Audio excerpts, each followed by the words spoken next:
What's going on, everybody? It's Jeffrey here with Bow Hunting to Live. Um, and today's segment of Bow Hunting to Live, I'm going to touch on something a little bit different. Of course, we all trying to focus on getting to the woods, hunting right now, and harvesting during the archery season. Um, we got a lot of season left, and I know, that there are people that are uh, primarily leaning on their traditional setups. And so that's what I want to talk a little bit more about today, touch on it, and, just give a broader perspective as to why I lean more towards my traditional setup going into like the rut um, and into, the receptive months of the rut, and trying to harvest wild game with my traditional setup, my recurve. Uh, whether it be long bow, recurve, or self bow. Some of these bows that some people have made. Um, I think traditional archery is one of the most purest forms of archery. That's just my personal opinion. Ever since I've been doing it, I've been probably shooting traditional now for about, I gotta say, about 7 years. Pretty consistently. It is my go-to. I do still own a compound setup, and I do, harvest animals with my compound setup. There are situations where you need a long range bow, or equipment to get the job done. And that's not saying, and taking anything away from traditional archery. That's just saying that, what I mean, we as traditional archers know what our effective range is with traditional archery. Um, I can speak for myself with that. I mean, there may be guys out there that know how to shoot out to 40 yards consistently and hit the mark. I'm not. I'm particularly not one of them, and that's something else I'll talk about later on during this segment. But I mean, I love it. I love shooting with stick and string. Um, my thing has really been finding a setup that works for me, and so that is something that I hope everybody's able to take from this segment of Bow Hunting to Live. Is that you need to find you a setup. This right here is a Damon Howard Hunter. It's a pretty midline bow. Very nice shooting bow. Very smooth. It feels good in the hand, and it shoots well. You know what I mean? And I know it's just not the bow. It's shooter technique, form, and then consistency with it. I mean, there's a lot of bows that will perform just like this bow here, but this is primarily my hunting setup. It's 50 pounds and 28 inches, and so what that means is that at 28 inches, it's cranking out about 50 pounds. Well, I'm not a 28-inch draw person, and so at 30, 31-inch draw, I'm cranking out a little bit more energy on the poundage side, with this setup. You give or take about 2 pounds per inch that you draw back further. And so, I would guess, if I had to guesstimate, I'd say it's about 56 pounds at my draw. Now, with that said, this it's the 62-inch bow for me. I found, 62-inch is the length strung, and I've found that shooting this length for my draw, it just works better. I do have another. I have a 58-inch Bear Grizzly that I also shoot, and it's one of the it's actually I want to say it's a 50-pound tube, so it's a 50-pounder, and I mean it is smooth to the touch as well. It's not as forgiving as the longer AMO as it would be with this bow. And so are within 20 yards, and that is my effective range. That would be my point on distance. And at 30 or 25 and up, things start changing. The arrow starts dropping. You start losing kinetic energy.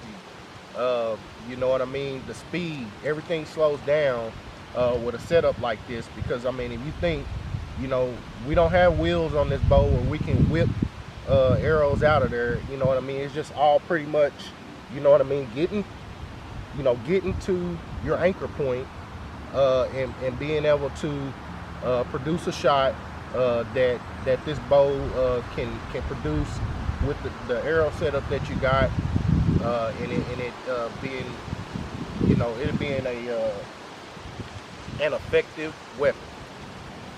You know what I mean? We, as traditional archers, we want our setups to be as effective and deadly as they can be. We want our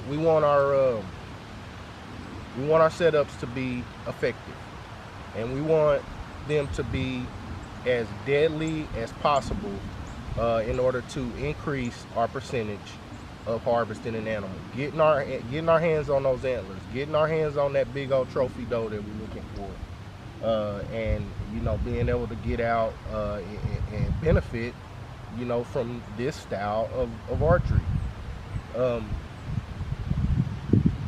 Like I said, I started it about 7 years ago, and before I even felt confident enough about taking this setup to the woods, I probably shot every day for about 2 years straight. Every day before work, after work, during the day, every chance I got, I would shoot. Every chance I got, I would shoot my traditional setup. And at the time, I had ended up getting I had a bear grizzly, and it was a 45-pound bear grizzly. And so for me, that's a pretty good weight. It's a good killing weight. And at my draw, a 45-pound setup at my draw, you're gonna be in upwards of like 50-pound at my draw weight. And so I could go and harvest. I felt like I could go and harvest an animal with that bow. Well, most bear grizzlies are 58 AMO, and so that particular setup was not very forgiving for me. I could put up some good consistent groups with that setup. I could hit with it, but I always felt like, like I could do better. And so that is where I will say the thing that I would do whenever getting into traditional archery, I would ask around, about different people, different knowledgeable sources that know about traditional archery, and just ask questions like, hey, what works for you? What's better? Have you shot this bow? What do you think about it? Get information before you start dealing with stuff like this, and it will aid you along the way for you to get better and be more consistent and more successful in the field. And so, I started digging in. I think one website that I used a lot for information, camaraderie, just to get general knowledge and information about traditional archery, was tradgang.com. There, on that particular forum, there is a lot of knowledgeable people that have been doing this stuff for years. And I mean, we're talking back to the Fred Bear days. And you know, they give tips, hints, try this, arrow weights, different bows, setups, different draw lengths, different size guys, strength, what you can do and what you cannot do, strings, you know, arrow rest. They fine tune this stuff down, and it's almost like it's become a science to them. And I'm very thankful to still be a part of that group, and you know, be able to get on there, log in, and get as much information as I can. Of course, everybody's got videos and tips out about what to do with traditional archery. You got the push archery, Clay Hayes. I mean, there's different people that I listen to that have helped me along the way to be successful and get to the point where I felt like I could take this out to the woods. I could go in the field with it and do what I needed to do to be successful. And so I appreciate, you know, all that. And you know what I mean, this is just a touch on how I feel about traditional archery, my journey with it, and where I think I'm headed with it. Every year, you know, like I said, I still have my compound set up. This particular season, around early October, I did take a whitetail with my compound set up, but it was a good thing because now I just feel like I got that monkey off my back. I can lean more into my traditional side of archery, and I want to get to a point in my life to where I can just fully leave the compound setup alone and just go all the way into my traditional setup. And a lot of guys do that. You know what I mean? Like I said, different weaponry and whatever you got in your arsenal, you know what I mean? It's just something that I have, you know what I mean, like to use as a tool to help me put meat in my freezer. You know what I mean? That was my goal with the compound setup, was to put meat in my freezer, get the monkey off my back.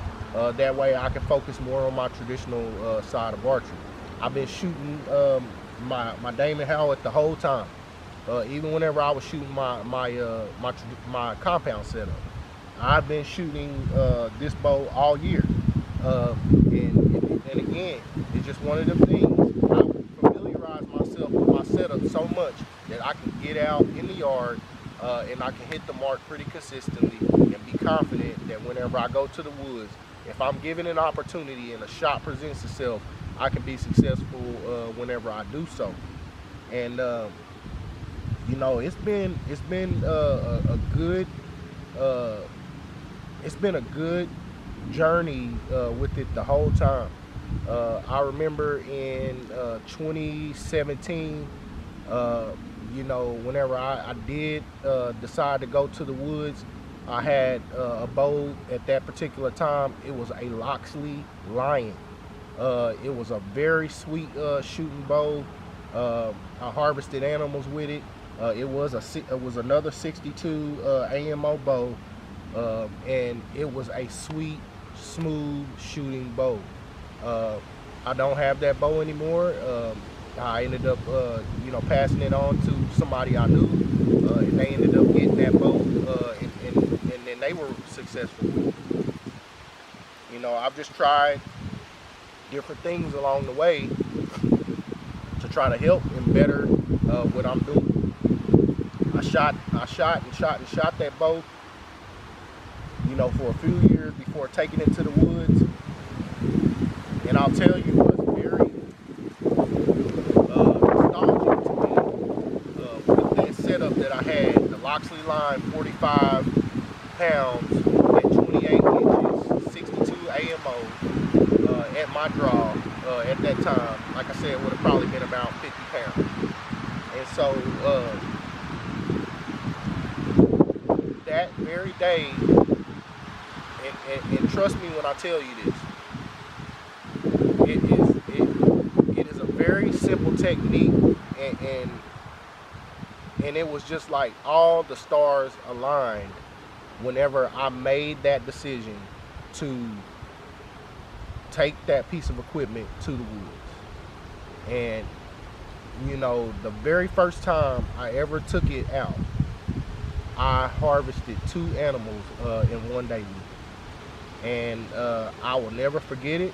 It was a hunt that I'll never forget. Got to the woods early, climbed up in the tree stand, set up on a ridge of white oaks.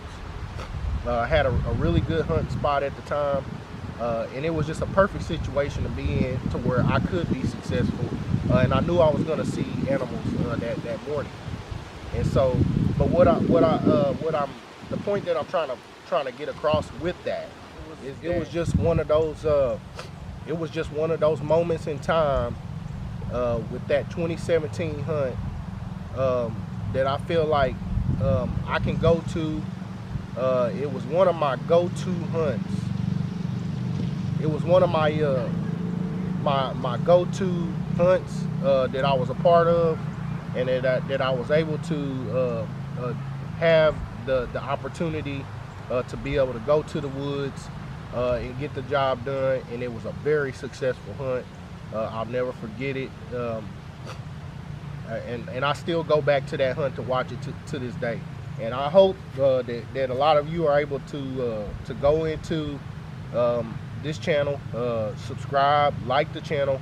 That way we can start bringing more content for you guys, sharing tips and things about traditional archery, and just exactly why we call this channel Bow Hunting to Live.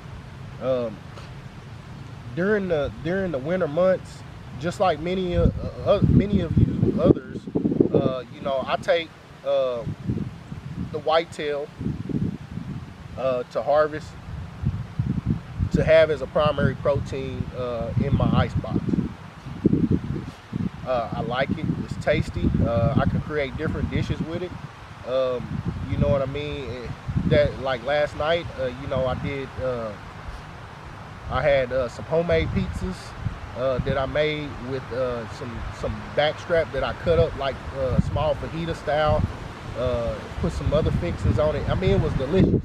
And so the whitetail is just a part of my diet, and it's something that I've enjoyed ever since I was a kid. You know, from the time with my uncles, different male figures in my family, that, you know, hunting has just always been a part of what we do in our life. It's a lifestyle choice for us. And you know, Thanksgiving come around, Christmas, and even throughout the year, whenever you still got meat in the freezer, you can always have that as a go-to protein for you to be able to eat. It's healthy, it's lean. I mean, and it's a very delicious animal to consume. And so that's primarily why I hunt. I like the excitement of hunting, just like anybody else. You know, it gets our adrenaline going. You know, the heart rate gets up, and it's just a feeling that you don't get every day, and unless you go to the woods every day. You know, I'm pretty much a weekend warrior myself, and so you know, I get out just every chance I get, because I do have a regular job and I work during the week. But you know, going into the rut, today is October 22nd, and so I live up here kind of on a bluff, and you know, I have deer coming here in the yard, you know what I mean, and you know, I can kind of gauge what's going on in the whitetail range just by where I live at. And so you know, I can see what's going on. You know, I can see what's going on just by the activity that I have here just on the home range. I have a group of about 7 does coming here in the yard, a couple small bucks here and there, but I haven't seen anything tremendous yet. This area is butted up to thousands of acres, you know, of woodland, hilly terrain, and there's no telling what is up here. I haven't, like I said, I haven't got any good pictures of any good bucks yet, but I'm pretty sure when the rut really kicks in, things are gonna change. And so we can all look forward to that in the whitetails range, and understanding what's going on with your deer management, whether you be hunting a big deer farm with big acreage, food plots, or you're just somebody who throws corn out in the yard. I don't know. All I know is that as hunters, we should do everything that we can to make it a good harvest, make it an easy transition, not only for you, but for that animal. And so, again, you know, that is why I do what I do. And that is why we call this show Bow Hunting to Live, because that's exactly what we're setting out to do, is live off of the whitetail, or off of any other animal we harvest, and it be a lifestyle choice and something that we really take serious doing.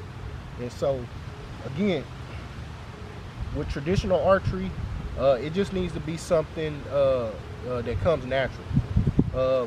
The Indians, you know, developed techniques with bows, and it was a source for them. You know, when settlers found out, you know, that they did have, you know, some source of weaponry to not only defend themselves, but what they use as a means to harvest animals. And so that's what I think about it. You know what I mean? You know, we can say, you know, spiritual things and understand why they did the things that they did, but ultimately their goal was to survive.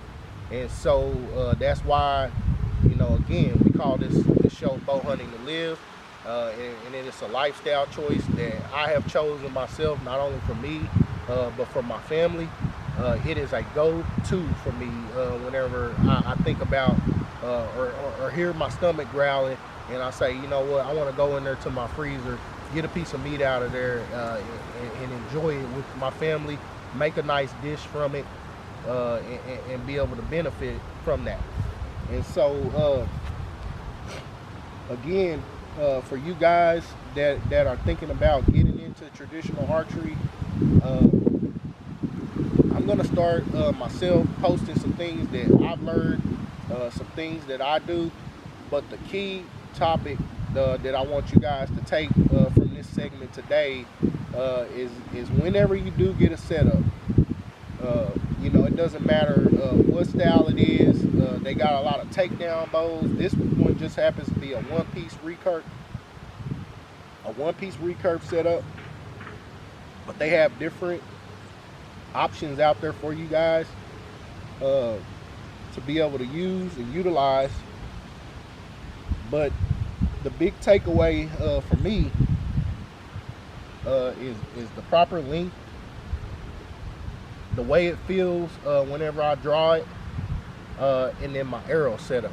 So I'll be able to explain a lot more about that, you know, in later segments on Bow Hunting to Live.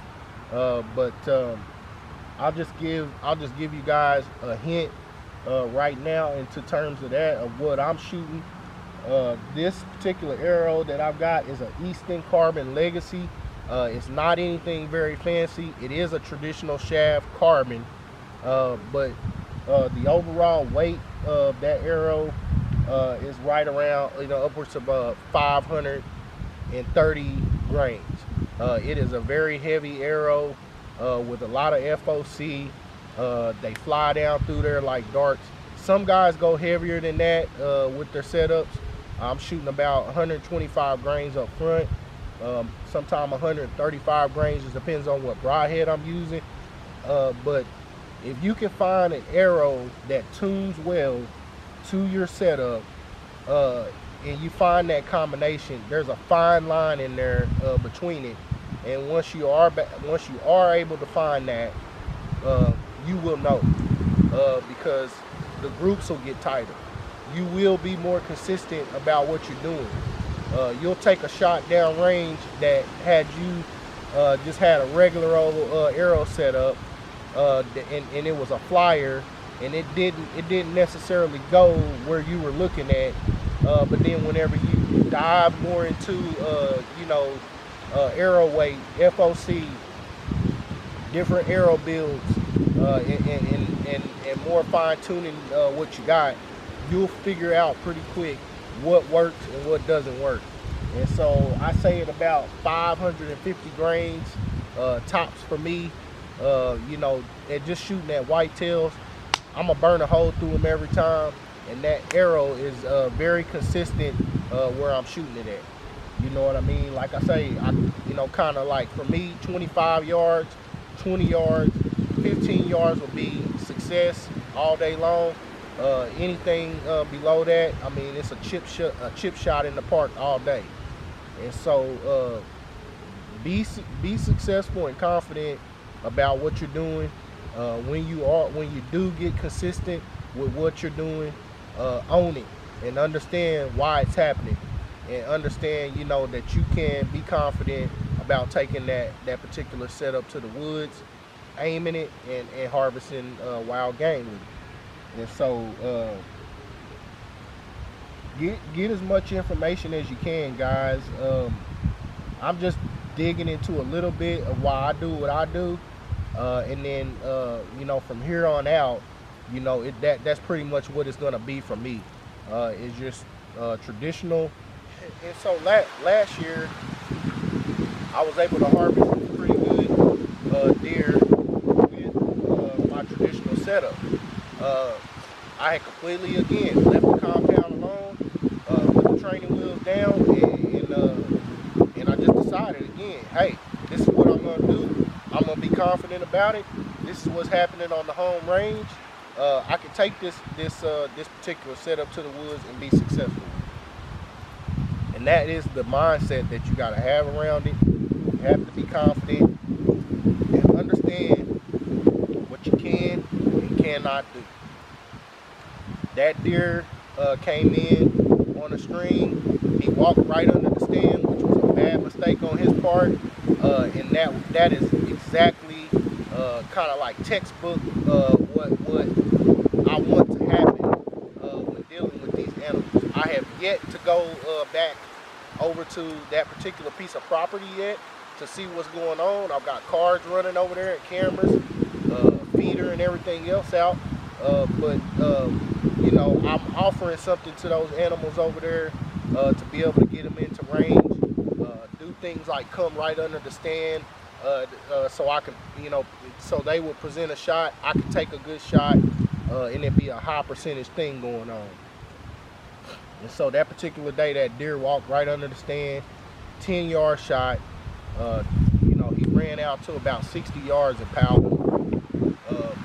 But it was a great shot. I knew exactly what I did. I knew where I hit it at, and I knew it was a good day. And again, like that's just something that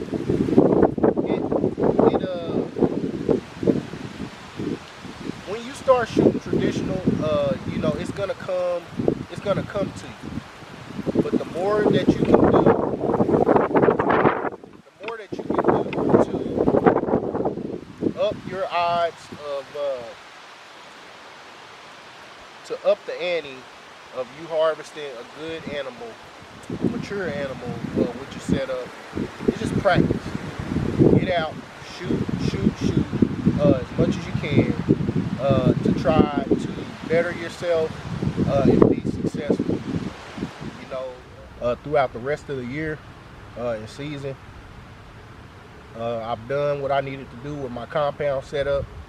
I got some meat back in the freezer, and now it is more into a personal form of archery for me.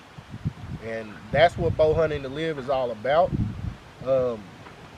I am leaning more towards my traditional and simple way and style of harvesting wild game. Every time that I have taking my recurve to the woods. I don't know what it is, but it seems like I see more animals.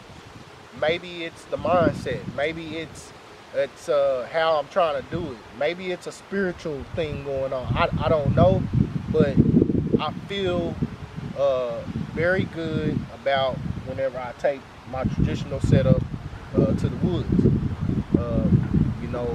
Last year I harvested a pretty good buck with this bow. He came in. I mean, there was some bigger bucks in that area. It is still an area I hunt over in Oklahoma. But I hope that this particular segment of bow hunting will give you guys a better perspective about who I am in my journey with traditional archery, and just things to take from it that you can use. So I want to thank you all again, and if you haven't had a chance to subscribe to our channel, please do so, by giving us a thumbs up, give us a share, subscribe to the channel, keep the notification button on, because I'm going to be trying to bring more information out about what I think is traditional archery, my take on it. I appreciate you guys for all my subscribers that have been subscribed for the last few years. I just want to say thank you, and I'm going to continue to try to make more content and just keep right on going. So you guys, if you guys are getting out there, to go into the woods this weekend, like I said, today is October 22nd. Things are starting to kind of heat up. So if you guys are thinking about going to the woods, best of luck to you. I hope that you are successful in all you do, and just keep keeping up with us right here at Bow Hunting to Live. God bless.